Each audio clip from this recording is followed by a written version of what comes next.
We know that once you resist the status quo, there is a backlash from people who dislike the unavoidable shifts and transitions emulating in our society. What are the biggest issues that arise in the scope of your work, and what ways do you see prominent backlash to the change you are making in your communities? And if we could just start at the end with Marissa Alexander and come down the row, that would be awesome. Hey, everybody. Y'all, please do me a favor, say, ow!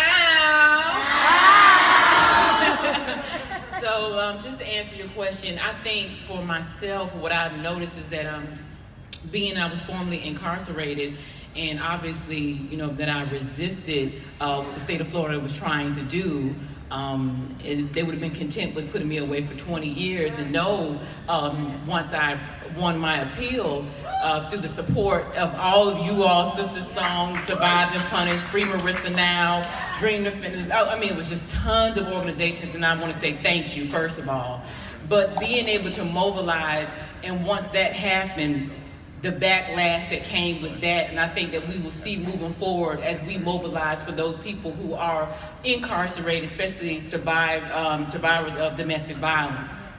Because I believe the society feels like, one, it was your fault, and two, oh well, so you're incarcerated, we're gonna leave you in prison. And I thank God that we have been able to be a part of that movement, especially MAJP and the other organizations.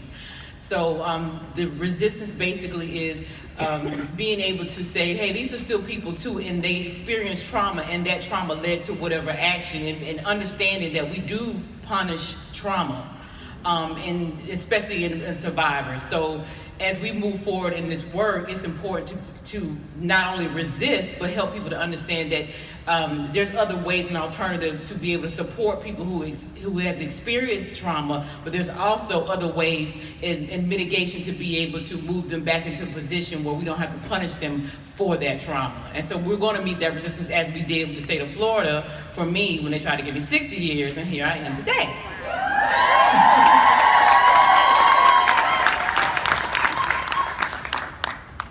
So with resistance, I think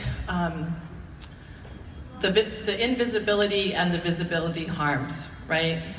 So we are vocal on environmental justice and reproductive issues, and the continued invisibility of indigenous peoples, all on those levels. And then you have the high visibility of African Americans on resistance and issues in your community. And so invisibility and visibility are two ends of that